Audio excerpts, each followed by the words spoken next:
Fala, galera. Estamos começando agora o nosso podcast, também vídeo, né? E muito bom poder estar falando com vocês aí. Estamos aqui, eu, Reverendo Daniel Moncelos, Reverendo André Cunha, mais conhecido como Reverendo Tom, Reverendo Felipe Menezes também. Cada um vai se apresentar aí, né? Começa aí, Rev Tom. Opa! Bom, eu sou o pastor André Cunha, sou pastor aqui na cidade de Cariacica, no Espírito Santo, na região metropolitana da Grande Vitória, para não dizer Grande Vitória, né? Porque não é tão grande assim, mas eu sou pastor na Igreja Presbiteriana Ágape, casado com a Cássia, e vulgo Reverendo Tom, né? Por causa da página Entendendo Tom, que eu ilustro os projetos que a gente toca. Mas é isso aí. Rev Phil. Boa tarde, galera. Sou o Reverendo Felipe Menezes, ou Phil. Eu ia falar para os mais chegados, mas é para todo mundo, até minha avó, qualquer um. É Phil, né? Mas prazer estar aí com vocês. Eu sou pastor na Igreja Presbiteriana Central de Jacaraípe, também aqui na Grande Vitória, do mesmo presbitério que Daniel, bem pertinho aí do presbitério de Reverendo André. E vou ter que citar casado com a Amanda, porque agora que ele falou que é casado com a Cássia, se eu não cito a Amanda, já era. Né? Então vamos trazê-la aqui também. Apresentação formal de pastor. Pois é, né? Tem que ter. E falar de Bíblia é o que a gente faz, é o que a gente gosta, né? Então, é isso aí. Show de bola. Eu sou o Daniel, sou pastor na Primeira Igreja Presbiteriana de Vitória. Atualmente estou plantando uma igreja também aqui na cidade de Vitória, a Igreja Presbiteriana Esperança. Então, sou casado com a Marina, né? Já vai fazer 12 anos esse ano. Que a gente casou, a gente era menor de idade, né? Brincadeira. Sou pai do Davi e da Sara. Queridos, a gente está iniciando, esse é o nosso primeiro episódio, o nosso primeiro encontro aí piloto, e o nome do nosso podcast que a gente escolheu é Biblix, né? Então, vai chamar Biblix, e aí... Show! A ideia é essa, né? Bíblia com Matrix, e a gente poder caminhar aí com temas bíblicos, atualidade, livros da Bíblia. E o tema de hoje que a gente vai estar falando e abordando é sobre o livro de Gênesis, né? Então, Gênesis vai ser o nosso tema. E aí, queria começar falando um pouquinho sobre a questão, né? Principalmente quando a gente fala do Pentateuco ou Hexateuco, né? Muita gente questiona a questão da autoria. Temos aí a teoria das fontes, né? Que eles vão dizer que, na verdade, não foi Moisés quem é o autor, né, do Pentateuco, mas ele foi sendo compilado e isso foi sendo juntado, né? E aí eu queria ouvir um pouquinho de vocês aí sobre o que vocês pensam, né, sobre essa teoria das fontes, se ela faz sentido, se é isso mesmo.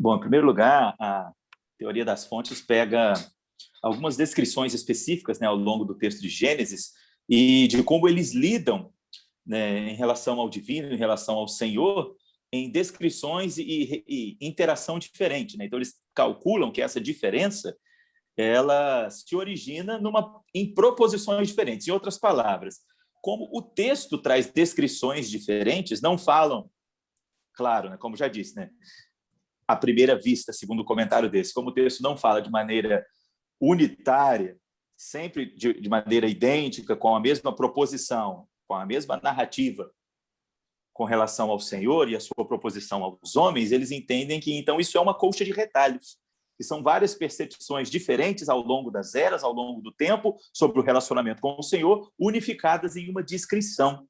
A gente pode falar mais detalhes sobre isso, mas como se trata de um texto escrito do espaço-tempo a uma cultura específica, e ainda assim uma cultura em transformação, em um momento específico da história, há algumas coisas que a gente tem que considerar, né? Algumas coisas que a gente tem que considerar para poder entender um texto que nos alcança, mas que foi escrito numa percepção, numa linguagem, inclusive num contexto histórico-geográfico que não é o nosso. Eu não posso chegar em uma narrativa diferente, uma língua diferente, costumes diferentes e levar algumas de nossas expressões e percepções e entender que elas serão completamente compreendidas por todos, né? Então, a gente tem que revisitar um pouco a estrutura, a proposição do texto, o estilo narrativo, o estilo literário, para a gente poder entender um pouco mais como o texto se organiza. E, então, passar opções. Então, a primeira coisa sobre essas percepções, o javismo, o eloísmo, o deuteronomismo, que vem dessas descrições diferentes da relação com o Senhor, bem como a visão sacerdotal, né, que é a conclusão de tudo isso. Antes de a gente falar sobre esses elementos, a gente tem que anteceder os elementos e discutir o conceito, que é ilustrado, inclusive, por estes elementos, né? Então, acho que essa é a primeira ação nossa aqui. Show de bola. Interessante, né, por exemplo, que o pessoal comenta, né, que tem os javistas, os eloístas, né, justamente porque chama Deus de Yahvé ou chama Deus de Elohim, né? Então, os dois nomes aí de Deus em hebraico, justamente porque tem uma espécie de mudança, né? Então, tem momentos que Deus é chamado de Yahvé, Elohim, tem momentos que ele é chamado só de Elohim, e aí o pessoal falando, então, quem chama Deus de Yahvé, então, é uma pessoa, quem chama Deus de Elohim é outra. Então, não pode ser a mesma, né? Mas, por exemplo, quando a gente vê Gênesis, né, o início lá, é interessante perceber como que Moisés ele muda o nome de Deus propositalmente. Então, por exemplo, capítulo 1 e 2, o início, né, do capítulo 2, quando ele está tratando só da criação de forma geral, e não no relacionamento de Deus com o homem, o tempo todo ele está falando, né, disse Deus, né, o tempo todo Elohim, né, no princípio criou Deus, os céus e a terra, nunca usando o nome Yahvé até o versículo 4, nessa visão mais ampliada. Aí quando ele foca no homem, né, dá o toquezinho lá e amplia para falar do pacto de Deus com o homem, né, aí ele muda o nome de Deus para Yahvé, aí fica Yahvé Elohim. E aí, então, justamente para mostrar esse Deus pactual que se relaciona com o homem de forma diferente que ele se relaciona com a criação. E lá em Gênesis 3, na queda, é interessante que tem essa intercambiação de nome. Porque em Gênesis 3, na queda, quando o narrador, Moisés, chama Deus, ele chama Deus de Yahvé Elohim. Aí vai dizer, né, a serpente mais sagaz que todos os animais selváticos que Yahvé Elohim tinha feito. Aí a serpente, na hora que a serpente vai falar, não é Yahvé Elohim.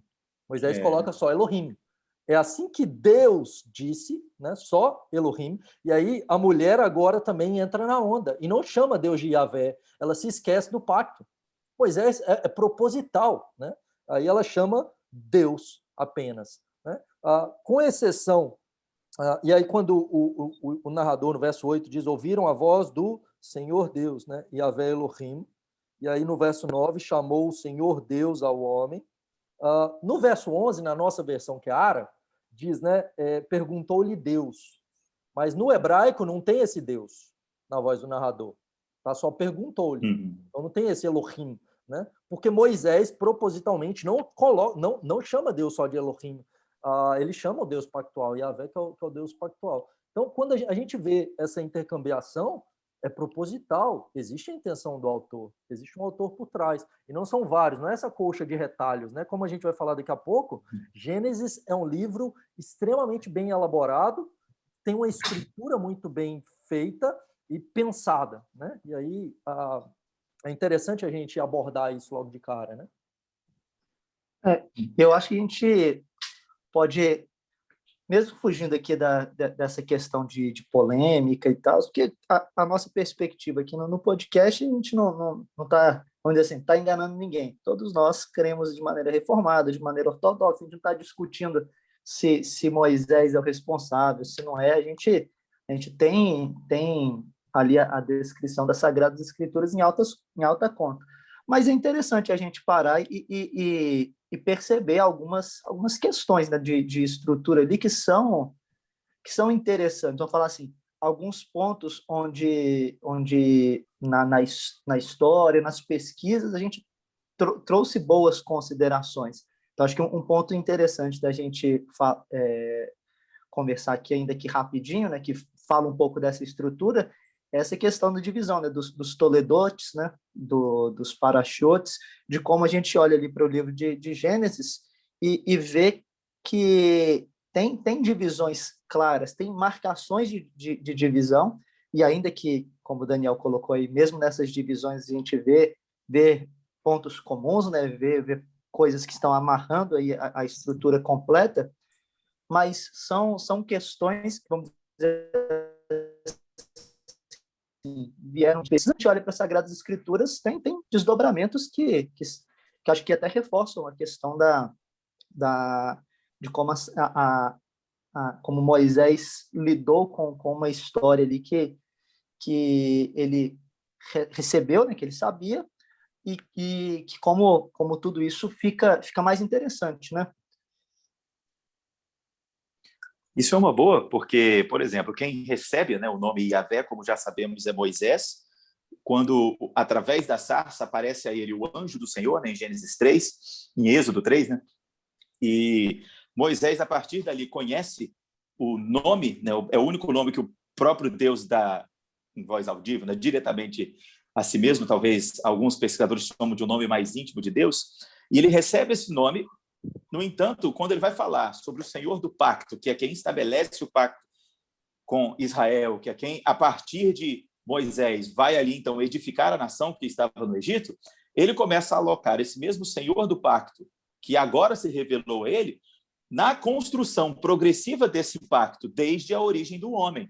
Então, ele precisa levar o homem, o nome Yahvé, até lá, para mostrar como o pacto estava sendo promovido, como a aliança estava sendo constituída, e como, inclusive, os filhos dos homens, expresso aqui na origem da humanidade, né, estavam respondendo a essa construção. Então, é uma organização poética, onde a própria poesia, nos seus elementos, inclusive no uso de um nome ou de outro, aponta para o seu propósito.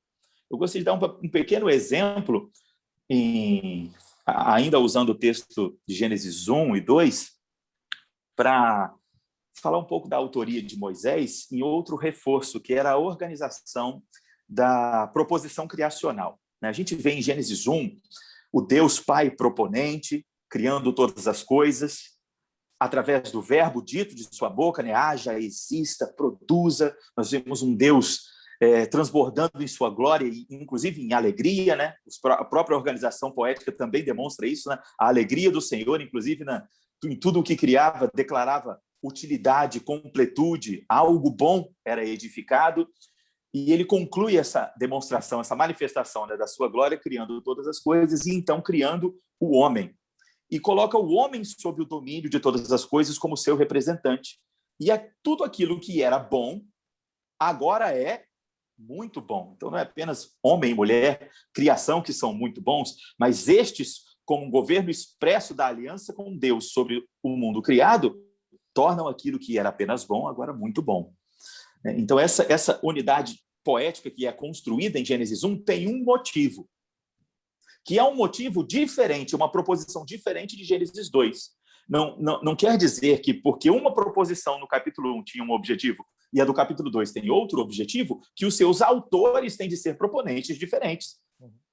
Porque a primeira narrativa, né, quando fala da criação, ela, em primeiro lugar, não está detalhando simplesmente, né, como o homem, por que o homem e o que se fez do homem criado. Está falando apenas de sua formação, que é algo diferente, né, de uma proposição completamente diferente do restante da criação, e é um texto que celebra o proponente disto tudo, celebra a obra do Criador, enquanto proposiciona essa obra no homem, em sujeição e domínio de todas as coisas, para a glória deste mesmo Criador. Então, esse texto de Gênesis 1, aqui a gente já sabe, ele não é um texto sobre como o cosmos foi formado, ele não é um texto científico para nós simplesmente retirarmos provas de como as coisas foram criadas por ele. Não quer dizer que a Bíblia se distancie da ciência, pelo contrário, quer dizer que o propósito deste texto específico não é elucubrar sobre as origens de todas as coisas, mas celebrar o Criador que se propõe em sua glória através de todas essas coisas, que manifesta a sua glória através dessas coisas e proposiciona o homem nessa mesma criação. E quando no segundo capítulo agora, há uma ordem diferente, de descrição, né? Uma ordem descritiva diferente para essa mesma criação, agora dando mais ênfase ao homem e detalhando menos como as outras coisas foram, é porque o propósito dessa segunda instância é aprimorar o propósito que foi anunciado no capítulo anterior. Agora a gente precisa saber um detalhamento do que é a aliança manifesta naquela sujeição e naquele domínio de homem e mulher criados à imagem do Senhor. Então, essas estruturas bem definidas de Gênesis, inclusive nessas vias poéticas, nas construções dos termos, estão muito mais vinculadas com o núcleo, com o objetivo, com o propósito de cada narrativa, do que com simples elementos que as ilustram, né? Como a gente estava falando. Então, concordo mesmo, a gente falar um pouco dos toledotes. O que é um toledote, né? Não, e uma coisa que eu acho que é só para deixar claro para o pessoal, o Phil falou de questão da poesia ali do início e tudo mais, os elementos poéticos, mas falar que é poesia não quer dizer que não é literal, né? Que não possa ser literal. Exato. Então, só porque às vezes o pessoal, quando começa essa discussão, começa de maneira bem simplória e fala assim, quem defende que tem poesia ali está falando que é uma construção poética, que não tem a possibilidade de literalidade, mas não é isso que a gente está falando. Então, não dá para a gente tratar de maneira tão superficial assim, né? Pelo contrário, a questão, quando a gente fala de Gênesis 1, né, da poesia, nós estamos falando de estrutura, né, e não do evento em si. E propósito, né? Porque o propósito de Moisés, como bem falou o Phil, não é um tratado científico, né? Mostrar como Deus criou, mesmo porque a gente não ia entender, né? Então, se tivesse aqui como Deus fez, a gente não ia ter não ia nem conseguir ler. Agora, é justamente essa noção de estrutura, né, que Moisés mostra para nós dentro dos 6 dias da criação, né, lá que o Moisés usa, né, que a terra estava sem forma e vazia, né, e aí em poesia, o tohu vabohu, né, que é justamente usando palavras aí que parecem, e estabelecendo esse paralelo, né, dos 6 dias, 3 e 3, sem forma, né, dando forma nos 3 primeiros dias e nos 3 últimos dias preenchendo, né? Então, se a gente parar para ver, né, primeiro dia ele cria luz e trevas, no 4º dia, que é paralelo, ele preenche luz e trevas com sol e lua. Segundo dia, ele faz separação de águas, né, nos céus e no mar. No 5º dia, ele preenche céu e mar com aves e peixes. 3º dia, separação da terra seca, a relva, né? 6º dia, ele preenche a terra com animais selváticos, domésticos e o homem. Então, veja que Gênesis 1 tem uma estrutura muito bem elaborada, muito bem pensada, não para meramente trazer um tratado científico, ao mesmo tempo que ele vai trabalhar de tarde e manhã, e dentro do relato bíblico a gente vai ver que, sim, esses dias são literais, né? A ideia do texto jamais vai passar porque é poesia, de que são dias era, ou que dá para defender uma espécie de evolucionismo cristão, né? Não é possível, a partir do texto, fazer esse tipo de defesa, né? Não é, vamos dizer assim, fiel, né? A palavra que me vem à mente é essa, né? Ao texto. A hermenêutica, você querer aplicar isso. Pelo contrário, é querer pegar uma ideia moderna e querer encaixar em um texto antigo. E aí não é justo. E essa é a expressa utilidade da gente falar em termos poéticos aqui. Por que a poesia é tão importante para esse texto? Porque a poesia é como a gente, através das estruturas poéticas, pudesse tirar a prova real do propósito do autor, e não só a nossa intenção e interpretação. O André está corretíssimo quando diz isso não abre espaço para suposição, para alegoria, simplesmente. Elementos que são ilustrativos não quer dizer que eles não sejam expressamente literais. Isso não está falando da organização histórica do texto, porque essa, inclusive, é outra ponta da análise, né?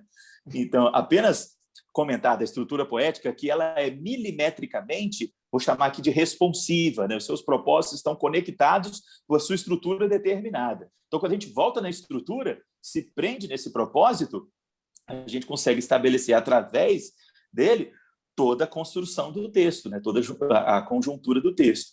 E, sim, pelo próprio texto, como a gente até pode falar um pouco mais em diante, fica, além de definido o que é, também definido nisso o que não é. Então, sim, o evolucionismo teísta, entre outras perspectivas de origem, acabam não cabendo no texto, até porque a sua estrutura já definiu até onde ele pode ir. Então, se a gente coloca algo que ultrapassa essa estrutura, algo que é maior do que o texto, é no mínimo um anacronismo, como o Daniel falou. A gente olhar com os olhos de cultura e para a linguagem do texto. Então, a gente não simplesmente traz o texto até nós. O maior recurso é irmos até o texto, pelos termos do texto, e trazermos até nós as suas implicações e aplicações próprias do texto, não a que a gente quer fazer deles. Uhum. É porque começar a Bíblia, né? Começar a interpretação bíblica desse jeito já causa muito problema. Você começa ali variando qual é o tempo dos dias, aí você olha para Adão e fala, não, Adão é Adão, né? Humanidade, e aí você vai lá para Romanos, vai ter problema, e aí é só para descambar, né? Só para descambar. O mandamento não faz sentido mais também, né? Exato. Pois é. E perde, acho que até a questão de estrutura que a gente vê em Gênesis 1 a 3, né? A questão do evangelho ali muito claro para a gente, né? Nesses três primeiros capítulos. Interessante que trabalhei lá na igreja da Vila Pompeia, ele tinha um sistema onde, quando ele ia discipular alguém, ele falava, né, para essa pessoa basicamente dos 3 primeiros capítulos de Gênesis, e esse era o sistema ali basicamente inicial. Isso aí ia aplicando, indo e voltando, né? Justamente essa ideia de criação, queda e redenção, já nos 3 primeiros capítulos, né, de forma seminal, a gente já vê tudo aqui. A gente já consegue, a partir de Gênesis 3, já ver essa introdução à Bíblia toda. Criação, então Deus criando, e aí ele mostrando de fato Gênesis é o livro das origens, né? Então como ele cria o universo, como ele cria esse povo e separa esse povo a partir de Abraão, essas origens, a origem das línguas, né? E tudo mais. Mas ao mesmo tempo a queda, como que Deus cria tudo bom, né? Bom, bom, bom, e depois muito bom, e aí a partir daí o pecado entrando no mundo, a origem, né, do pecado em Gênesis 3, e aí o que isso gera no homem, né? Medo, fuga de Deus, fugindo, né? Vergonha, querendo de forma bem estabanada cobrir a sua vergonha com folhas, né? E aí a graça, Deus cobrindo a vergonha do homem por meio do sacrifício de um animal, Deus indo ao encontro do homem. Na verdade, não é o homem que busca a Deus para ser salvo, é Deus indo ao encontro do homem para salvá-lo e prometendo-lhe, né, o descendente que viria para trazer salvação, redenção, né? Criação, que é de redenção em Gênesis 1 a 3, né? Já aqui a gente já consegue ver o evangelho, e aí há quem defenda que não, né? O Antigo Testamento era da lei, né? Salvação antigamente era por obras. Em Gênesis 3, de jeito nenhum. inicia a era da graça em Gênesis 3, na queda. Na queda, Deus já diz que vocês não vão conseguir mais. Agora, a partir de agora, não é mais com vocês. Eu vou enviar o descendente da mulher, né, o filho do homem, para poder trazer salvação, redenção. E essa construção que você fez, inclusive, dos dias, na concordância de um dia propõe a criação, no outro dia a preenche, isso é muito interessante porque é o contrário do que muitas narrativas da criação, muitas antigas narrativas da criação propunham. Antes ainda de explicar um pouquinho sobre isso, alguns pesquisadores têm muito medo de lidar com o tema de que a Bíblia se utiliza de outras narrativas, se utiliza de histórias originais de outros povos. Muitos tentam argumentar que a Bíblia não é original, e por isso, de novo, aquela ideia da colcha de retalhos, e discutindo que há muitas provas e evidências, textos que vieram antes de Moisés, por exemplo. Em primeiro lugar, gente, não precisamos ter medo dessas narrativas, de perguntas desse tipo. Muitas delas são reais. Há presença, sim, de outros textos dentro da narrativa bíblica que são de outros povos, e há motivo, inclusive, para isso. Há uma proposição em larga escala apologética para esse uso. E, por exemplo, enquanto textos como a Estela de Ramesside ou epopeias de Numeliche ou Atrahasis né, textos babilônicos, mesopotâmicos e egípcios, que vêm formar uma estrutura criacional diferente. Isso a gente vê até em Provérbios 8, né, quando Salomão fala da sabedoria participando da criação, dando mais detalhes sobre o papel de Cristo, inclusive, no mundo criado.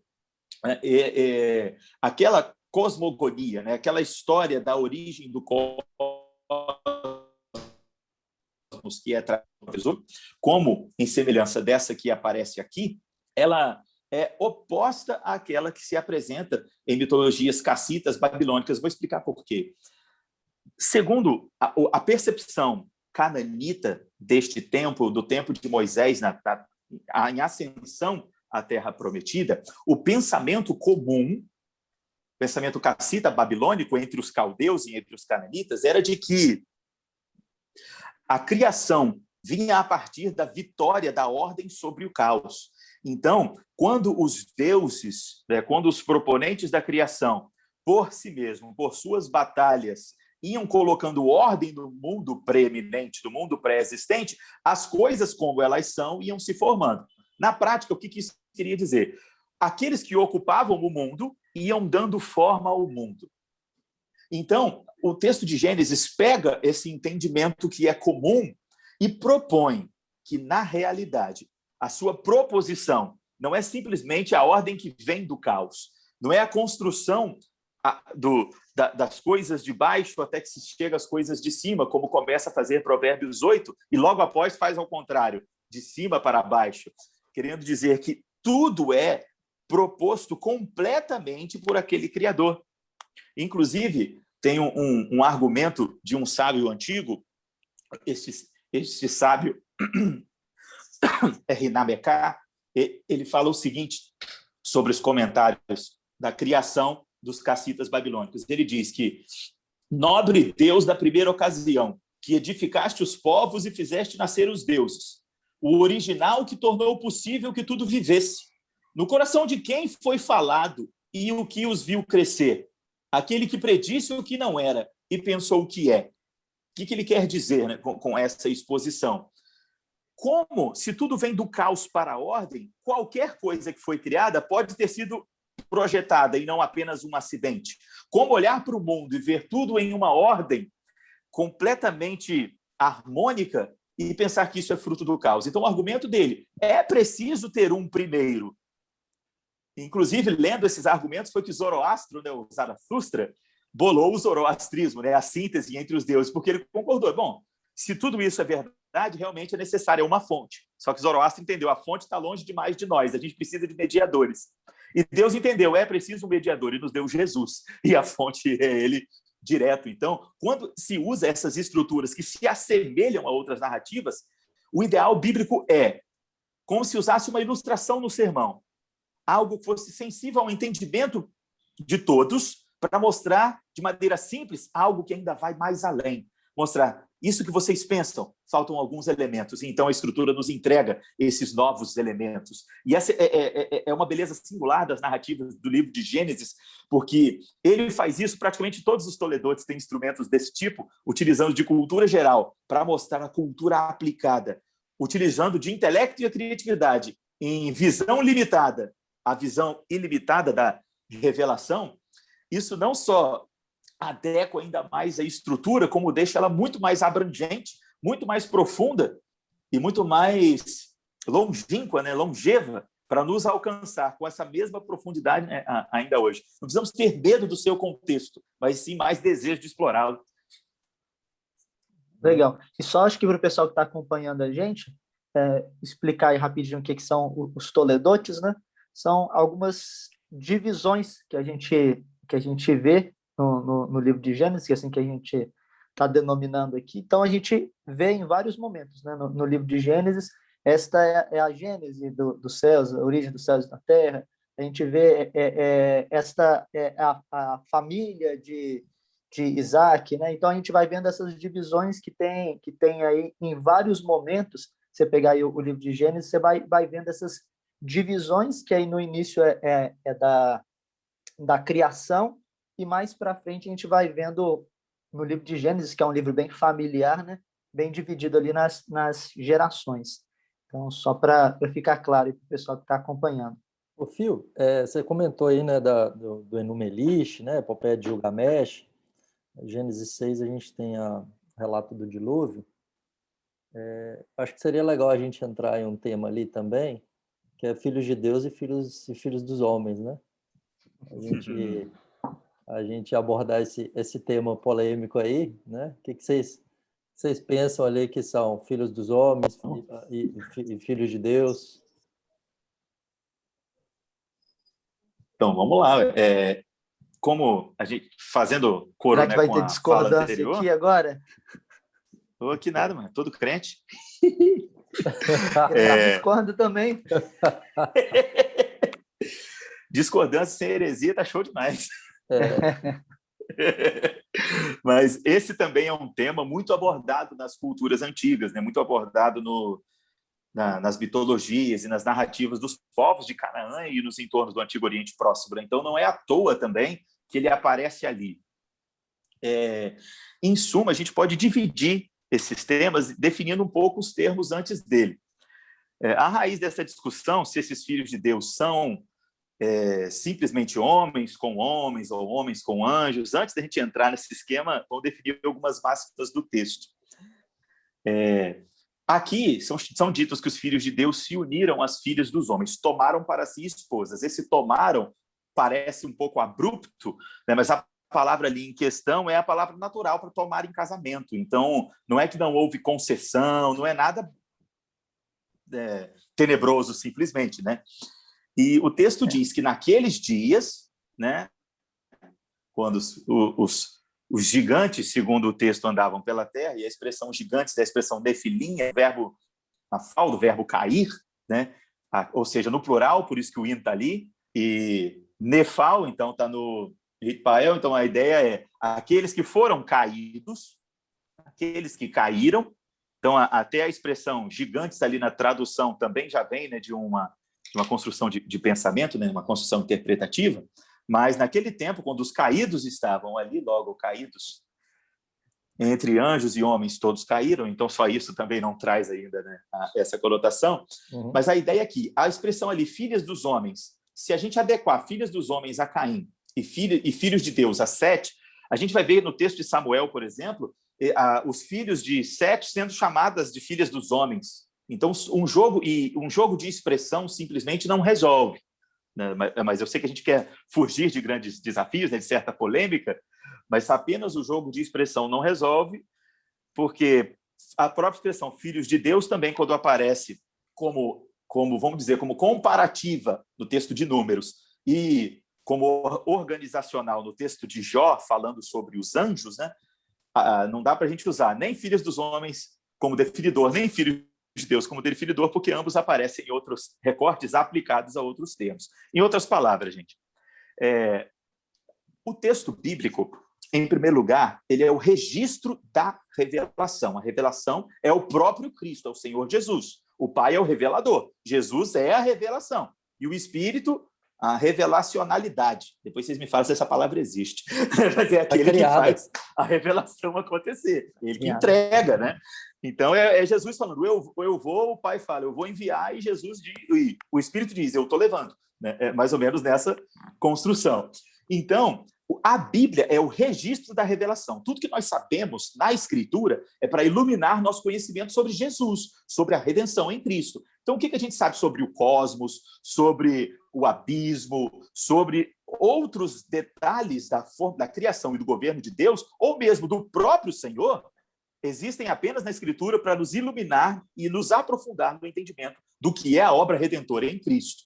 Então, nem tudo nos é completamente explicado. Por exemplo, inclusive o mundo do porvir.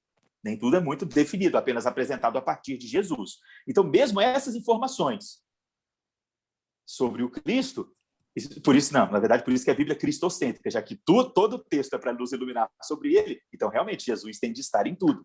Seja cêntrica ou icônica, não, Daniel? Jesus tem de estar expresso ali. Então, por que eu estou falando isso? Porque isso tem a ver com Gênesis, né? Além de ser também o Cristo aqui exposto.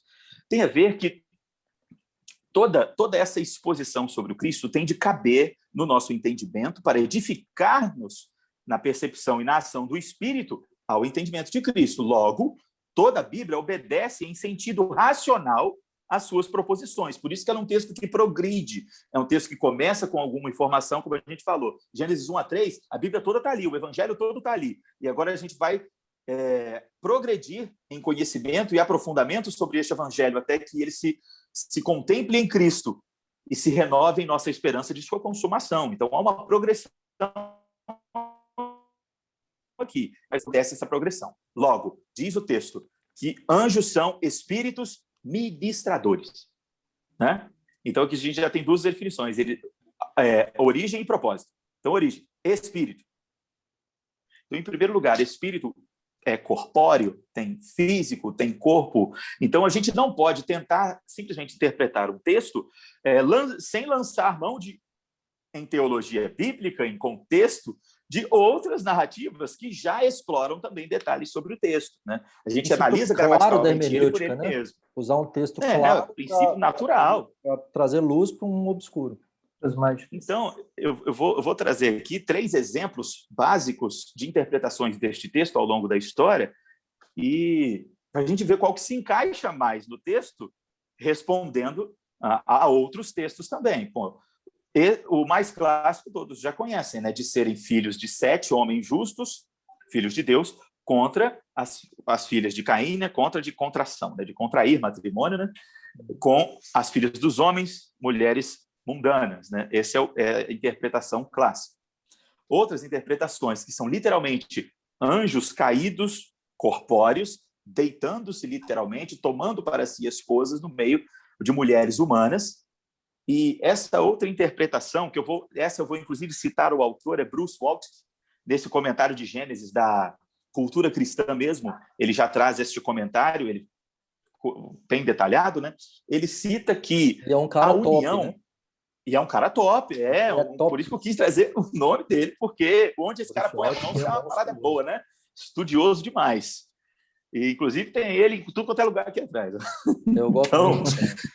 Eu gosto muito também. E ele, ou seja, é um homem sério, um cristão, pesquisador, reconhecidíssimo, então não é à toa, né? Monstro em Antigo Testamento. É a ideia aqui que ele trouxe para o texto. Há algo na construção poética do texto que é tão intenso, inclusive na seleção dos verbos, que é tão profundo, que parece que uma união entre luz e trevas, que é condenada na Escritura mesmo, que Paulo vem reforçar sobre isso, parece que essa união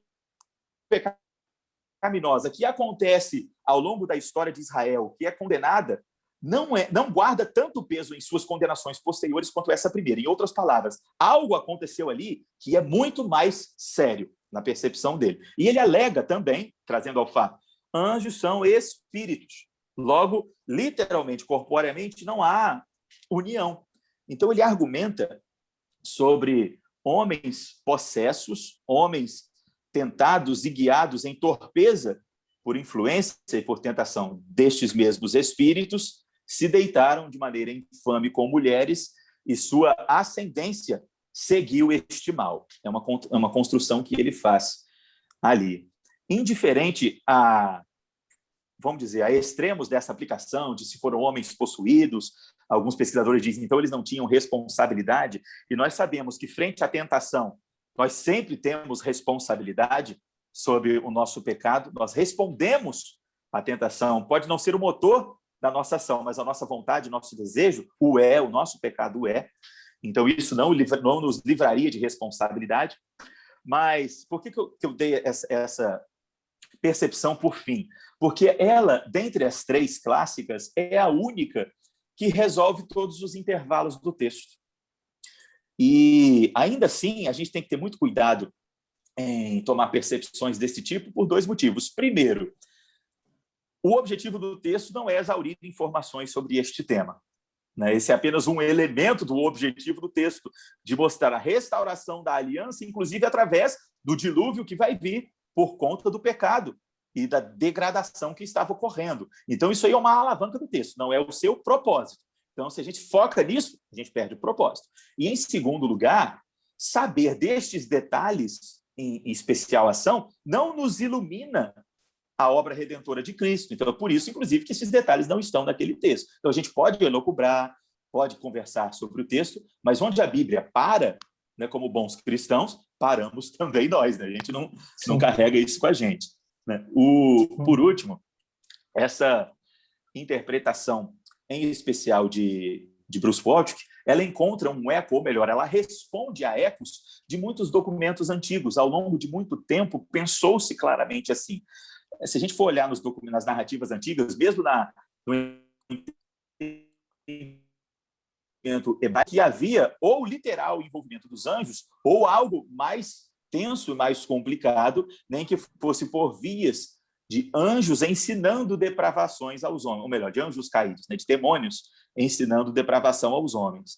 Se a gente corre ao longo da Bíblia, a gente vai ver que os demônios enganam as nações, a gente vai ver que lá no livro de Daniel, por exemplo, o príncipe da Pérsia precisa ser detido pelo arcanjo Miguel, que logo após de batalha com o príncipe da Pérsia se dirige agora a outra com o príncipe da Grécia, que nem faz mais parte da narrativa do texto, é apenas uma citação, a gente nem sabe quem é esse príncipe, mas nós sabemos que espíritos de confusão, espíritos de mentira, espíritos de engano, bem como o próprio Satanás, por Belial, é definido ser o pai de todo este engano, de enganar as nações, o mundo que jaz no maligno, em larga escala, conduzido por ele, encontra-se em interrupção dessa escala de governo quando o reino dos céus é instaurado.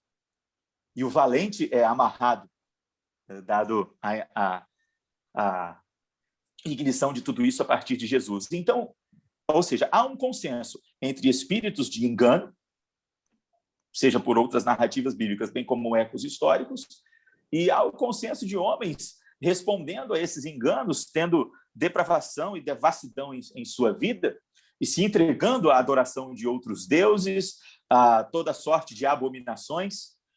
E então, essa perspectiva, em menor ou maior grau de Bruce Waltke, no mínimo, valoriza e responde, se profundamente, significativamente ou não, a todas as questões do texto, porque aí não ficamos com problemas gramaticais, como uma simples adição de homens e com homens colocaria, não somos confrontados por essa união mais à frente, não tipificar uma ofensa do mesmo gênero, e, ao mesmo tempo, não precisamos materiar aqueles que são espíritos a fim de acontecer uma união que nenhum outro texto parece dar uma base fundamentada. Agora, o livro de Gênesis, ele fala, vamos dizer assim, de maneira clara para a gente, de ponta a ponta, e o Antigo Testamento de maneira geral, como Deus, ele de fato resolve escolher uma linhagem. E dessa linhagem, inclusive lidando aqui com a questão da graça, como o Daniel colocou antes ali, quando você acompanha essa linhagem aí, principalmente aí no livro de Gênesis, a gente vê que esses filhos de Deus, por assim dizer, né, essa linhagem aí que Deus separou, ela só se mantém pela graça, né? Porque a todo momento Deus levantando, né, essa linhagem, e às vezes dessa linhagem escolhendo um, né?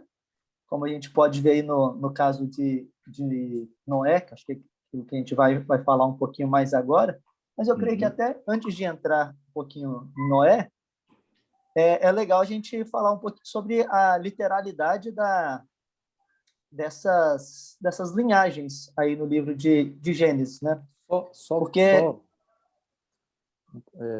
Sobre essa questão de filhos de Deus ainda e filhos dos homens, olhando para a estrutura literária e defendendo o que eu acredito, para mim fica claro que é descendente de Caim e de Sete por conta da ordem que ele faz. Veja que no final do 4 ele vai dizer da descendência de Caim, né? E depois ele vai dizer da descendência de Adão a partir de 7. Em Caim, ele não diz que Caim é gerado à imagem e semelhança de Adão. Não que não seja, né?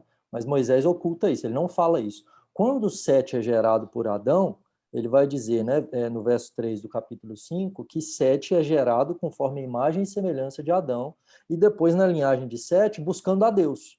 Então aí Enos começa a invocar o nome do Senhor, Enoque andou com Deus, a gente vai ver que termina com Noé, que é um homem temente a Deus. ele cita descendente de Caim, descendente de Sete, e depois ele vai dizer que há uma mistura aí, meio que de bem com mal, né? Dando uma origem aí a todo um problema, né? Que é esse início aí, como o Gil falou, né? Que vai gerar, que vai culminar no dilúvio e na destruição de todos os homens, com exceção de Noé. Então, para mim, no texto, né, quando coloca filhos de Deus e filhas dos homens, me parece ainda que a partir do texto é possível a gente, olhando só para o texto, porque se a gente falar filho de Deus e filho do homem, beleza, olhando para outros textos, pode ser usado de forma intercambiável em muitos lugares, mas olhando para essa estrutura, me parece bem plausível, né? Diferentemente, quer dizer que são anjos, que aí, para mim, é demais, né? Querer pegar uma literatura extra-bíblica e querer encaixar aqui, que não é o caso, e não deveria ser o caso, né? Mas aí, para mim, faz sentido, né? Trazendo aí essa contraposição aí do ensino clássico, né? O que a maioria, muita gente defende, né?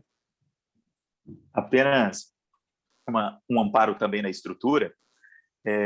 Quando o Altman traz essa ideia, ele principia a exposição também no argumento de que um descendente da semente há um descendente escolhido e aquele não escolhido, né? Um da mulher e um da serpente. Então, alinhando assim, é como se houvesse uma inversão nos termos. Por isso que eu disse que ele acaba que procura responder a todas vamos dizer, as teorias, né? Porque meio que inverte. Os filhos de Deus ficam sendo essa descendência, enquanto as filhas dos homens sendo a descendência de Sete. Então, aí que para mim que começa assim ter um problema estrutural, né? A gente procura responder, só que aí a gente está se propondo em cima da estrutura onde ela não se propôs. Então a gente tem que parar. É um perigo, por isso que a gente traz o entendimento de que onde a Bíblia para, a gente para também. Então a gente pode até, num futuro, né, em outro momento, discutir um pouco mais sobre esse assunto, mas a repercussão dessa narrativa para o compêndio de Gênesis é apenas, né, frutificar, né, no que vai concluir o Toledoite em Noé, né, para a gente, a partir do dilúvio, ou seja, justificativa para que ele aconteça, e então a manutenção da aliança a partir desse que acha graça, né, diante do Senhor, favor diante do Senhor, ou seja, apesar de graça, é só do Senhor para Noé, né, como o André veio trazer. Se outro momento ele quiser passar por aí, com outras análises a gente vem, mas com certeza, para a estrutura local, é a aliança purinha, gente, é só argumento e elemento para ela. Isso aí.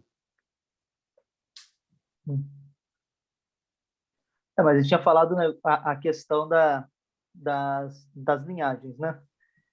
Então, é diferente das linhagens lá de Mateus, que a gente vê, da forma como se faz, a literalidade nas datas, nas linhagens aqui, quando a gente olha para o livro de Gênesis, ou a gente vê também um objetivo de não ser algo literal, só para exemplificar ali uma história. Tem várias formas de tentar entender essas descrições aí, essas descrições de quem nasce, né, de quem, enfim.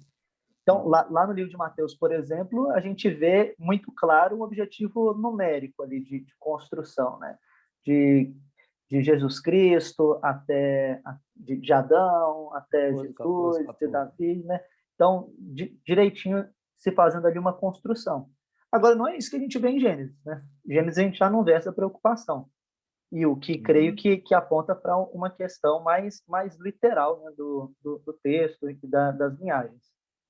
Tem um argumento do próprio Salomão, né, num de seus textos, no texto que compete parte do Livro das Folhas, por exemplo, onde ele fala sobre os tipos poéticos de genealogia.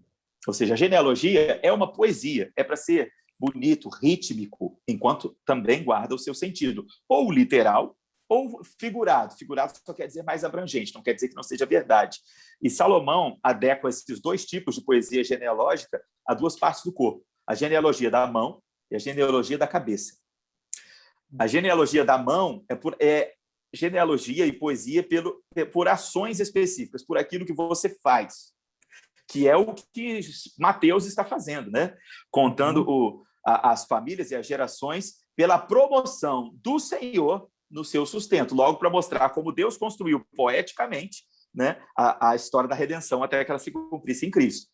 A outra, que é pela cabeça, é uma poesia não pelo que se faz, mas pelo que se é. É um tipo de construção poética que é completamente literal. Filho do filho é literalmente o filho do filho. Já numa construção pela mão, o filho do filho pode ser um neto. Porque chamando de identidade, não simplesmente linearidade, né, da genealogia. Então, como que a gente sabe quando é um tipo e quando é o outro? Pelo número de consoantes do texto.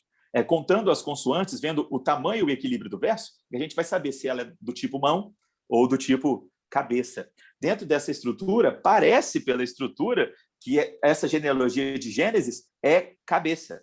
É o tipo clássico, inclusive, de poesia. Essa da mão, meio que ela nasce em Israel no período do reinado também. Até historicamente, antes seria apenas esse tipo, literal, tipo por cabeça. Então, nesse gênero, parece que os filhos dos filhos são literalmente filhos dos filhos, né, ao longo dessa descrição.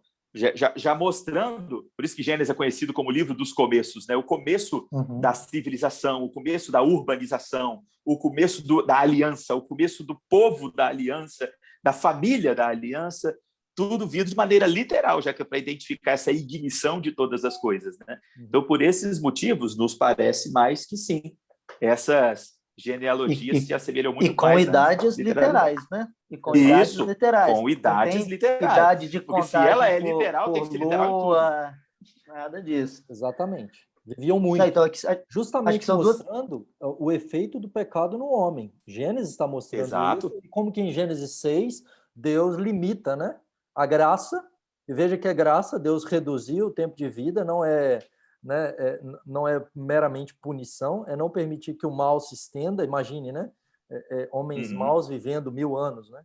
Então, você tem Adão vivendo 930 anos, Noé vivendo 950 anos, Matusalém 969, e aí se você faz a contagem, Matusalém morre no ano do dilúvio, né? Exatamente. No ano do dilúvio, no ano 600, né, da vida de Noé, é o ano que Matusalém morre. E aí a gente pergunta, será que ele morre no dilúvio, né? Será que Deus... Ou, né? Se ele era um justo, né? Vamos supor que Deus o poupa e ele morre um pouquinho antes de vir o dilúvio, né? Mas é interessante a gente ver isso e ver que possivelmente Adão viu Matusalém, né? Assim, Sim. E aí o povo pensa assim, mas como é que, né, tinha tantas mulheres aí para Caim se casar, né? Quem que é a mulher de Caim? Às vezes o povo pergunta. Viveram 1000 anos. Esse período dá para gerar muito filho, né? Ao mesmo tempo que nós estamos falando de 10 gerações, quando vem o dilúvio, não morreu milhões de pessoas. Foi um grupo restrito e relativamente pequeno de pessoas, né?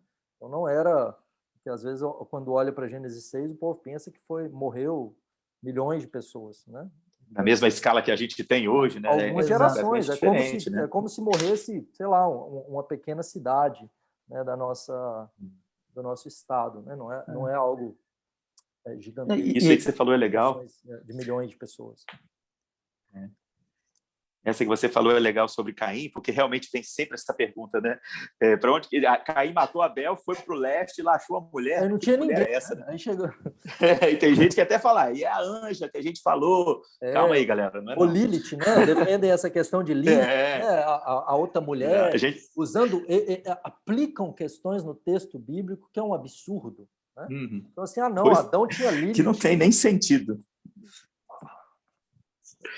E essa explicação é até simples, porque quando a gente falou das divisões da estrutura proposicional de Gênesis, a gente, depois de Noé, vai acabar chegando no texto da Torre de Babel. Eu vou deixar um pouco para a gente falar isso só na ocasião. Só queria citar o detalhe de que o texto hebraico, a poesia hebraica, o texto de Gênesis, inclusive pelos Toledotes, por sua divisão poética natural, ele não funciona do jeito que a gente construiria. Em outras palavras, eles não constroem a história, a narrativa da história, igual a gente constrói, fato após fato, cronológico, linear. Para o Antigo Oriente Próximo, a história ela não é o quando, mas o como. O que importa para a história é o como acontece, e o tema de onde nós imprimimos identidade. logo, por essa construção da prática da poesia, vou responder diretamente. Depois que este primeiro tema aconteceu, a família, o assassinato, a fuga e a proteção com a marca em Caim, depois dessa narrativa vem a próxima narrativa, o próximo tema. Agora, a descendência de Caim e a descendência dos outros, dos demais. Então, não quer dizer que esse próximo fato acontece literalmente depois do fato anterior. No caso de Gênesis 10 e 11, Gênesis tinha o mundo. Como o mundo já se dividiu, se a gente for somar os povos e a divisão e os filhos, já há quase 70 nações formadas a partir dessas famílias. Então, diz o texto de Gênesis 10, que a gente chama até de Tábua das Nações, né? que cada país, cada nação, cada cidade tinha sua língua, tinha sua cultura, tinha o seu pensamento. Só que aí vem Gênesis 11, que está escrito depois, e fala que todo mundo falava a mesma língua, estava junto, pensava igual, e não tinha nenhuma cidade, e eles vão construir a primeira. Como assim? Se antes tinha um monte, quase 70, e agora tem só uma. Ou seja, essa construção é para que nós entendamos que o que aconteceu em Babel, qual era o pecado, qual era a profanação desta cidade, não apenas diretamente, o que já é bem definido, a desobediência direta a uma ordem do Senhor, a ordem de espalhar, de preencher, além dessa desobediência, o que Babel será? Porque Babel continua, quem deixa de edificar a cidade é quem foi espalhado. Babel é o jeito aramaico e hebraico de se dizer Babilônia em grego na nossa tradição e na nossa tradução. Ou seja, esta Babel de Nimrod, como diz o capítulo 10, é a Babel de Nabucodonosor e é a Babel que é tida como tipo do pecado no mundo, como a meretriz em Apocalipse. Então, a profanação que ali iria acontecer, para a gente entender por que da divisão, ela é ensinada no capítulo anterior. Então, mesmo acontecendo no futuro, Gênesis 10 vem antes de Gênesis 11 para que a gente entenda o como de Gênesis 11. Então, o Caim ali ocupa mais ou menos essa mesma descrição. Se a gente for levar em consideração o tempo poético, ele pode ter se casado com essa mulher no leste 7 anos depois, 70 anos depois, 700 anos depois. O texto não guarda essa estrutura, porque ele é uma resposta temática. Então, não quer dizer que ele foi para lá e encontrou uma família de meninos de outro planeta, ou sei lá o quê, como tem tanta gente que quer trazer por aí, só porque a história não está depois de outros fatos, como a genealogia de Adão, com outros filhos. É uma alocação temática para que a gente entenda que vai haver uma separação nas genealogias, umas resguardadas pelo Senhor, outras entregues a si mesmos pela sua própria disposição ao pecado. Então, por isso que é importante a gente voltar nessa estrutura e, pela estrutura, definir o texto. Senão a gente enche ele de tudo quanto é coisa. Pelo visto, a gente hoje vai chegar só até no capítulo 11, viu, querido? Senão... a gente faz mais um. Vai se estender mais um. A gente vai ter que fazer um outro. E vamos ver se no segundo a gente fecha, né? Até os 50. Mas a questão do... A gente vai até começar as famílias, né? Até Abraão, depois de Abraão a gente vai até a torre, né? Mas assim, entrando nessa questão do Noé, né? Eu tenho um menino pequeno, Davi, e como como as histórias bíblicas contadas para as crianças são legalistas, né? Então eu vejo 99% das vezes, quando vão contar a história de Noé, eles dizem assim, porque Noé era um homem bom, porque na época de Noé todo mundo era mau, mas Noé era um homem bom. E porque ele era bom, Deus salvou Noé. Como se Noé tivesse sido salvo no meio do dilúvio pela sua justiça, pelas suas obras, porque ele era bom. E não é o que o texto nos ensina, né, irmãos? E que quem estiver ouvindo aqui, né, é importante para que vocês corrijam ao ensinar as crianças, não ensinar as histórias bíblicas de forma legalista, mas apontando para Cristo, a graça de Deus, né? E se corrigindo para não cometer esse tipo de equívoco, né? Uhum. Até porque você quer um exemplo de salvação, né? A arca é um excelente exemplo, né? De como Deus faz valer a sua capacidade de salvação sobre a impossibilidade do ser humano se salvar, né? Então, temos aí um um exemplo da possibilidade. E a questão de Deus e de Noé, né, ter achado graça, né? Achou graça diante do Senhor.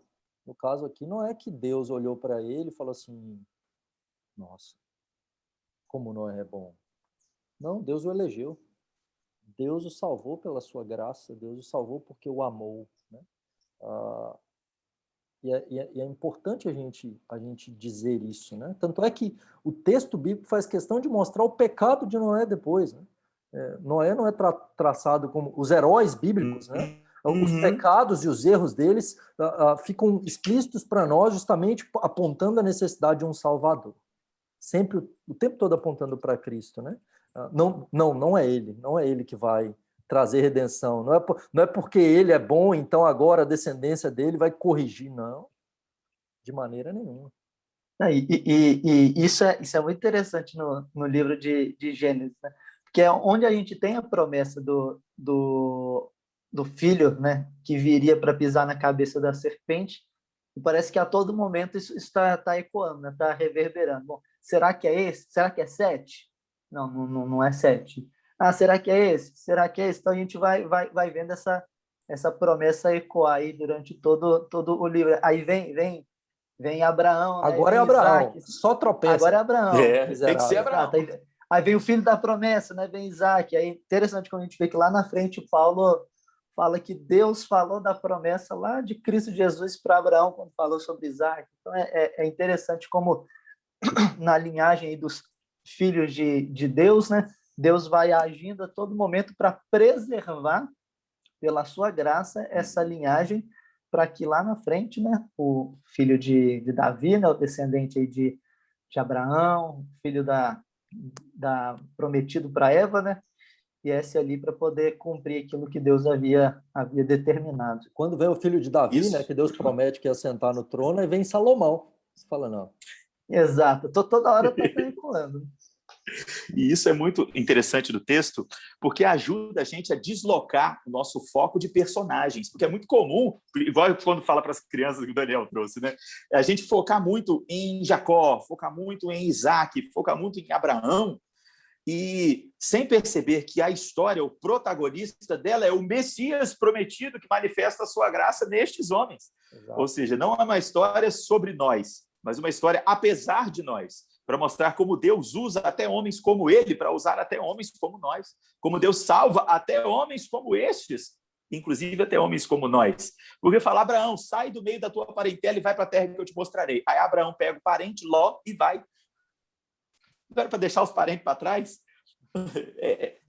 As narrativas, o objetivo delas, né, não é mostrar como esses homens foram completos e perfeitos, mas mostrar como Deus, de maneira completa e perfeita, graciosa, através de homens imperfeitos, constrói a sua vontade, o seu governo, nos sustenta. Por isso que Deus é fiel a ele mesmo e não a nós. Então, em todo momento, isso que fica muito claro em Cristo e no Novo Testamento, já está sendo nessa semente plantada desde a criação. Por isso que Gênesis é um livro tão bem estruturado e tão bem dividido. Os demais livros do Pentateuco, apesar de possuírem toledotes, não são construídos da mesma maneira, tão completinhos. Por quê? Pelo mesmo motivo da gente chamar de Gênesis o livro dos começos, o livro das origens. É porque ele vai dar para a gente elementos de ignição, de motor, de engrenagem, que a gente vai utilizar na Bíblia inteira para alocar em progressão o que é essa aliança completada em Jesus. Por isso ele tem que se dividir assim. Por isso que não adianta a gente querer ele ou mudar a ordem dele, igual vem algumas Bíblias. Bíblia em ordem cronológica. Aí mistura os textos tudo. Pode ser até bacana para você dar aquela olhadinha, gente, mas para você construir a sua devocional, o seu entendimento do texto, você depende do contexto, que nem sempre, ou melhor, na maioria das vezes, não depende da cronologia. Por isso a gente vai até o texto, não adianta tentar forçar ele para anacronismo, nós vamos até ele. Né? Exatamente. E é interessante uma questão aí do dilúvio, que é bem... Todo mundo comete esse erro clássico, né? Os animaizinhos subiram de 2 em 2, né? Então, quantos animais, né? Que estavam na arca? E aí o texto faz questão de mostrar para nós que um par era só dos animais impuros, né? Dos puros, eram 7 pares, né? Então eram 14 de cada. E aí, uma questão, né, para colocar para vocês. Foi no dilúvio que os dinossauros morreram? Grandes, né? Ó, você ficou aqui me chamando de Pastor Tom. Eu não vou revelar o apelido do Phil, não. Você vai ficar chateado comigo. Pode falar, cara. Bota aí para Pode galera. falar? Pode. Pode falar que era o Pastor Dinossauro? Pastor Dinossauro? Que era Conta para nós, o rapaz Phil. que era... Você que é o Pastor Dinossauro. Ele não está ouvindo, a gente pode falar o que a gente quiser. Não tá ouvindo, eu posso falar aqui agora. Se é ou não. Acho que deu um probleminha ali na câmera. Ele deu um problema aqui, eu vou pausar. Retomando aqui, e aí o André estava comentando que o Phil é Heavy Dinossauro, mas na verdade é Heavy Rex, né? Pastor Rex. E aí, Phil, os dinossauros morrem no dilúvio mesmo? Como é que é esse negócio? Os dinossauros entram na arca de 2 em 2 ou de 7 em 7? Os dinossauros? De 2 em 2, né? Réptil era animal imundo. Então, vamos lá. Isso aí é só mais uma comprovação que eu preciso primeiro definir alguns termos. Porque o que a gente chama de dinossauro, né, o que a gente chama de réptil, tudo e tal, é a visão que a gente tem do Jurassic Park, né, dessas coisas, e, no fim, é um pouquinho diferente.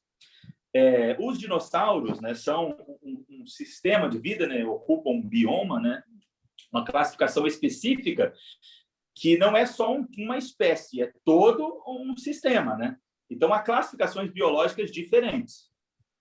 Em primeiro lugar, sim, é real, né? Eu, além de pastor, sou historiador, sou arqueólogo, né? Já botei a mão em alguns pedaços e eu digo, é verdade. No entanto, não é porque essas criaturas, porque a megafauna ou dinossauros de expressão grandiosa existiram, que toda a classificação da pré-história ou descrição evolucionista passa a ser positiva. Não, é diferente. A gente pode, inclusive, tirar um outro dia para falar sobre filosofia da ciência à luz da escritura. É até bem bacana. Mas, em primeiro lugar, pensando nessa classificação biológica, há dinossauros que morreram no cataclisma do dilúvio. O dilúvio não é uma exclusividade bíblica. Primeiro, há reflexo do dilúvio na história, muitos outros povos narram o cataclismo, há evidências científicas, arqueológicas do dilúvio. O que não há evidências para o ermo científico é de que o dilúvio não tenha sido natural e tenha sido uma ignição divina, né? Então, eles duvidam da participação divina, mas há marcas físicas do dilúvio, né? Também outro dia para a gente falar. Só que, então, alguns desses dinossauros morreram neste cataclismo, outros, como a megafauna bem expressa, morreram ao longo da história do homem. Por exemplo, mesmo aqui no Brasil, a expressiva megafauna de preguiças gigantes, de tatus gigantes. Uma preguiça gigante pode ter até 6 metros de altura. E há ossadas desses animais ao largo de toda a região brasileira. Uma carapaça de um tatu gigante pode ter cerca de 3 metros. Ou mesmo o dentes de sabre, que não é um tigre, né, mas a gente apelidou ele deste jeito. O maior dente de sabre do mundo, ele é brasileiro, ele é capixaba e é do interior de Cachoeira do Itapemirim, né? E ele tem cerca de 6,5 metros, né, de comprimento, né? É uma besta colossal e é o maior do mundo e está aqui. Então, e esse, por exemplo, há alguns deles datados ao longo do planeta com até 4.000 anos de idade. Então, ou seja, bem depois do dilúvio, ainda haviam seres deste tipo e deste tamanho ao redor do mundo, né? Então, em primeiro lugar, há dinossauros mortos ao longo da história pelo homem e, por classificação biológica, há dinossauros hoje. Então, todo esse sistema de vida foi extinto como sistema. Não quer dizer que todos os animais dessa classificação ou herança dessa classificação tenham sido extintos. Então, dinossauros, neste sentido, existem, se a gente for considerar a sua classificação biológica, né? E eles são ligeiramente diferentes, né, do que a gente está acostumado a olhar. Eu lembro que foi até você, André, que me mandou uma reportagem de algumas ossadas de girafa, de rinoceronte, desenhadas como se fossem dinossauros, ficaram completamente diferentes dos animais reais, né? Então, é muita interpretação, especulação em cima de tecidos que a gente não tem para conferir, né? Então, não é tudo exatamente assim, mas eles existem. Eu não falo muito mais sobre esse assunto por causa disso. Sempre que a gente apresentava uma palestra do tema, já começava a me chamar de pastor Rex. Quero não, pastor da Bíblia. Não vou ser Rex aí, não. Mas é sempre bom a gente conversar também sobre o assunto. Uma curiosidade legal da própria arca, gente, a arca não é um barco, né? A arca não é um navio. A arca é uma torre de madeira, de 3 compartimentos, onde a base é maior, o segundo pavimento é menor do que o primeiro, e o terceiro ainda menor. É quase uma pirâmidezinha, né? Só que a parte que é maior, a de baixo, é bem maior, né?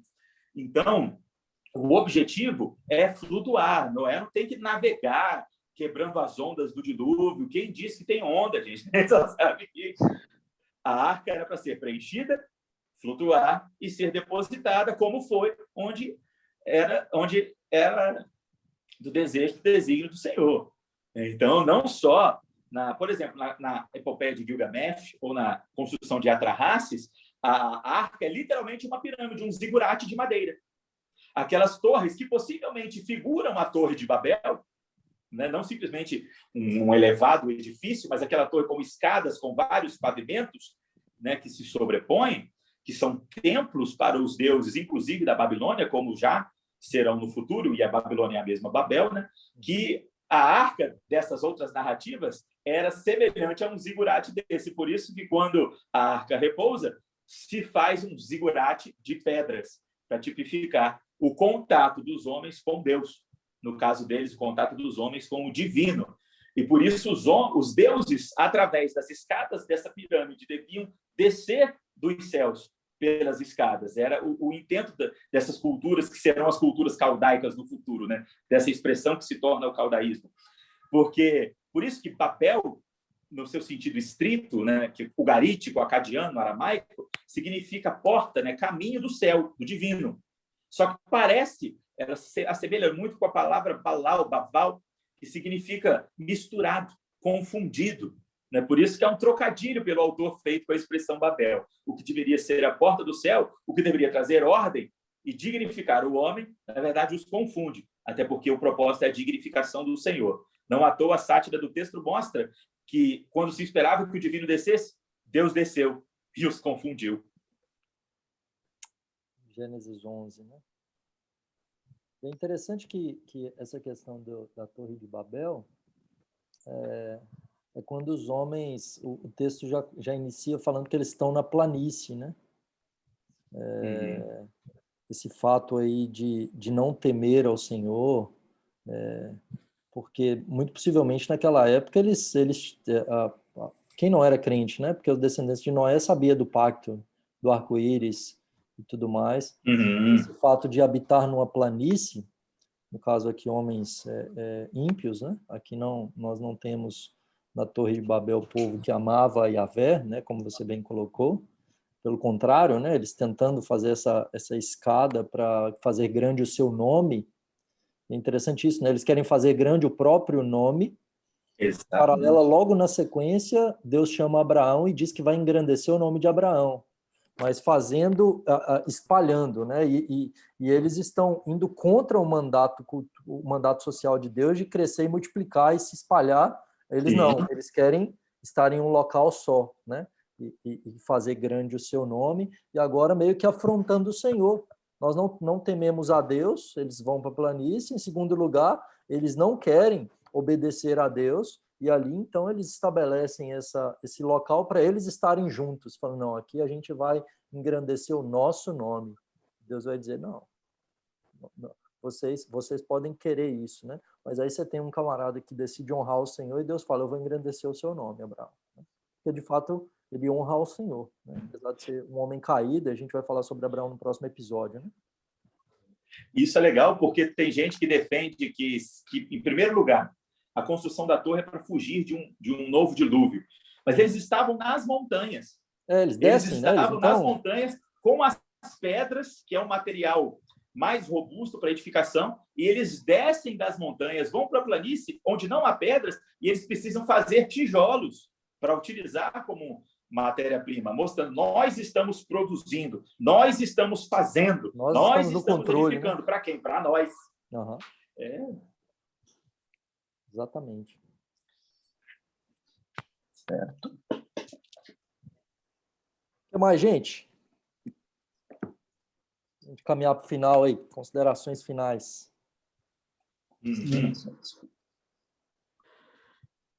Então, a gente viu até aqui, né, a construção do Senhor, primeiro, do mundo, né, do universo, do mundo criado. Nós vimos o Senhor, depois de criar o mundo, povoar o mundo, levar uma demanda àqueles que ele formou de maneira diferente. Então, já que a gente falou de dinossauros, evolução, aqui já há uma divisão natural. O homem não é apenas um animal racional. Ele não é uma declaração da voz do Senhor e do anúncio do Senhor para que haja alguma coisa e imprimir nisso que houve vida. O homem é formado, é dado forma, a origem das mãos do Senhor e reproduz imagem e semelhança. Ao mesmo tempo que o homem é isso tudo acima, porque ele é imagem de Deus. Ele é só isso, porque ele é apenas imagem do Senhor. Então, ele manifesta como o Senhor em intelecto, em criatividade, em sujeição e domínio das coisas criadas. Na aliança, como o Senhor estabeleceu relacionar-se com os homens, eles transpõem essa proposição. Mas é insuficiente. O homem, por si mesmo, não consegue em si, porque ele exerce apenas aspecto daquilo que o Senhor é em natureza. O homem pode ser santo, mas o Senhor é a própria santidade. Então, é preciso ser homem para fazer parte do contrato, da aliança entre Deus e os homens. Mas é preciso ser Deus para cumpri-la. Por isso vem o Cristo, homem como os homens, Deus como Deus. O único que é possível cumprir, mesmo lhe sendo impossível pecar, toma sobre si isso tudo. Toma sobre si o que era nosso. E é por isso que nele é que somos renovados, e não porque somos bons, como vimos, entre outras coisas. É preciso ser na graça dele, porque é ele que cumpre o que nós não cumprimos. É ele que justifica naquilo que nós caímos. Então, quando Deus constrói essa identidade da aliança, o homem cai e sai do jardim, Jesus já começa a trazê-lo de volta. Por isso o Daniel falou, a graça começa aqui, e não obras. Obras era lá, no jardim, realmente não funcionou. Porque nós precisamos ser completamente unidos ao nosso Redentor para ocuparmos o propósito criacional do Senhor. Ou seja, a redenção não é apenas para pagar uma dívida que é nossa, mas para nos tornar aquilo que devemos ser, unidos a Cristo, como proposição principal do Senhor Deus. Então, esse primeiro bloco do livro de Gênesis vai mostrar o início da criação, o início do mundo, o início da aliança, o início da civilização, o início dos homens trabalhando, dos homens pensando, dos homens promovendo, para a gente, inclusive, perceber quando os homens fazem, como vimos agora na torre, fazem por si, fazem para si, e é na graça do Senhor, na graça e na promessa do Messias que virá e que já veio, é que eles são dignificados. É pela glória de Deus e não na nossa. É por isso que principia, no nosso próximo capítulo, no nosso próximo episódio, a formação do povo de Deus a partir de algo que para o homem é impossível. Porque ter filhos é moleza, todo mundo já teve um monte de filhos até então. Só que Deus mostra que é só ele que constrói seu povo, colocando as mulheres da aliança estéreis, né? Todas a trinca do início ali da família da fé, por si mesmas, não teriam filhos. Então, até nesse ponto comum, Deus mostra, eu faço, eu sustento. Só que a gente vai ver esses detalhes no próximo episódio, né? E é interessante a gente destacar como o Antigo Testamento é imprescindível para entender o Novo, né? Por mais que a gente interprete o Antigo Testamento, agora tendo o Novo, utilizando as categorias do Novo para a gente entender o Antigo Testamento, né? Até porque é uma revelação mais clara. Coisa que a gente falou aqui sobre Cristo Jesus, sobre aliança, sobre pecado, sobre o povo de Deus, são coisas que, se você esquece o Antigo Testamento, olha do Novo para frente, você perde tudo, você perde todo esse início. Você pega a história na metade, Você cai de paraquedas ali e você perde as categorias que são necessárias para você entender bem aquilo que está acontecendo. Então, essa história que a gente vê muitas vezes hoje, e a gente vê pessoas, principalmente pessoas que têm pouco compromisso com as Sagradas Escrituras, mas querem mostrar alguma espiritualidade, falando sobre Cristo Jesus, daí tudo mais, falando assim, não, o Antigo Testamento é uma coisa velha, uma coisa ultrapassada, uma coisa que ficou, perdendo aí claramente os ensinos, né, da graça, ou então, falando de maneira bem específica de Gênesis, né, como todas as coisas começaram e como todas as coisas desde o começo foram feitas por meio de Cristo, para Cristo, né, para a honra e para a glória do nome dele, né, através de Cristo. Então, desde o início, né, Cristo Jesus era o centro de tudo aquilo que estava acontecendo. E interessante, né, essa questão dessa abordagem cristocêntrica, porque desde o início, como o Phil falou, né, a questão de o homem não é mais um ser na criação, ele é a coroa. Os animais são feitos conforme a sua espécie, as aves conforme a sua espécie, os animais selváticos conforme a sua espécie, os animais domésticos conforme a sua espécie. Façamos o homem conforme a nossa imagem e semelhança. O homem não é um animal racional, ele não é mais um no reino animal. O homem é a imagem de Deus.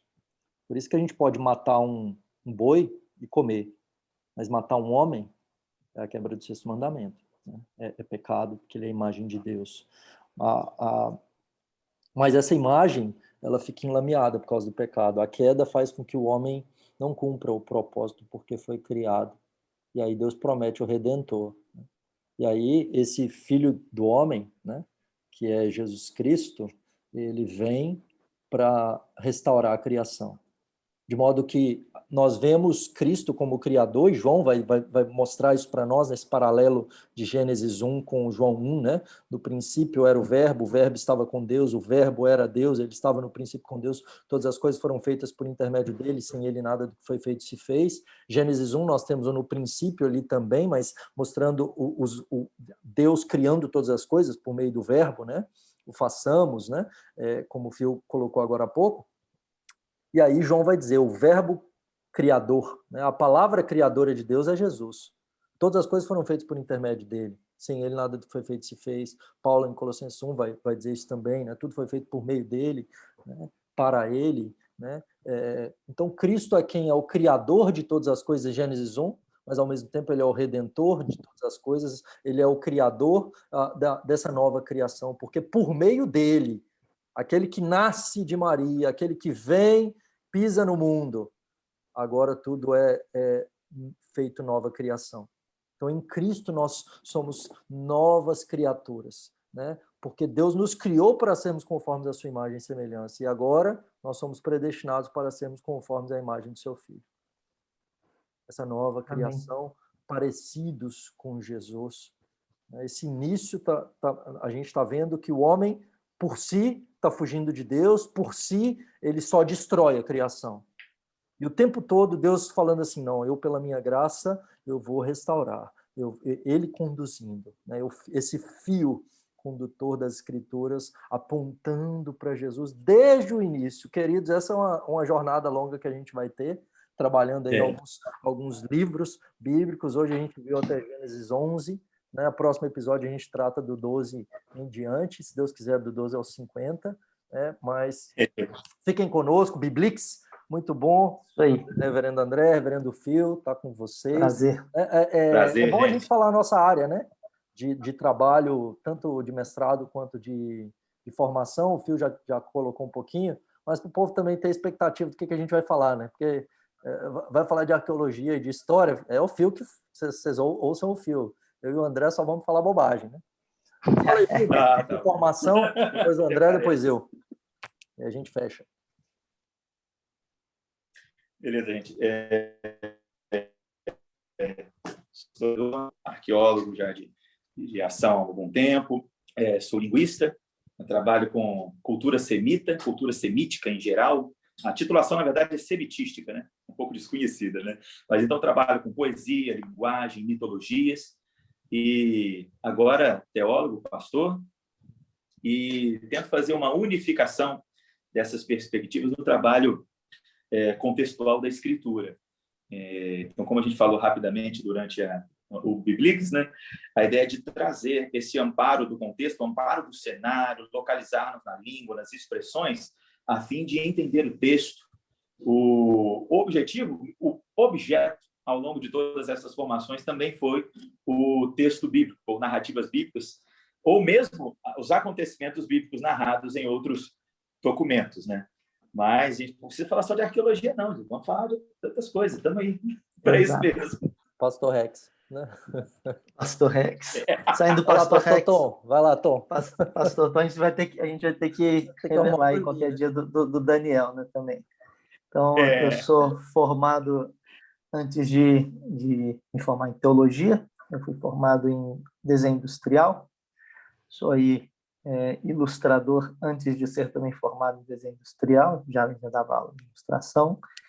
E depois que me formei em teologia, agora estou fazendo o mestrado na área de teologia filosófica, voltado aí principalmente para ênfase nas questões de arte e tudo mais. E nós três somos formados no JMC, Seminário Presbiteriano José Manuel da Conceição, em São Paulo.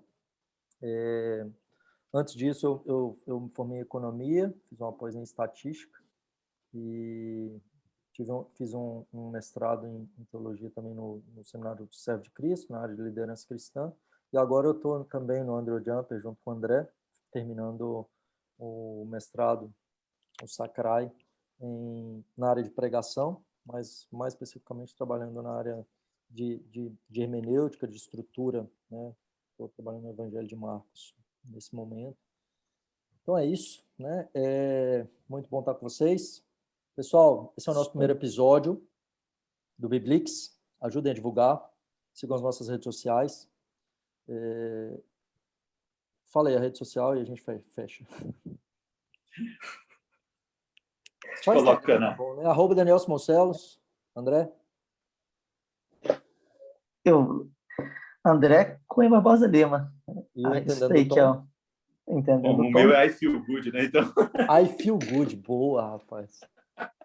Aí tem um aplicativo hoje, novo aí, que eles pegam a foto e a pessoa cantando, né? Mexendo a boca. Eu acho que tem I Feel Good lá. Botar uma foto do Feel pra gente divulgar isso. A gente divulgar.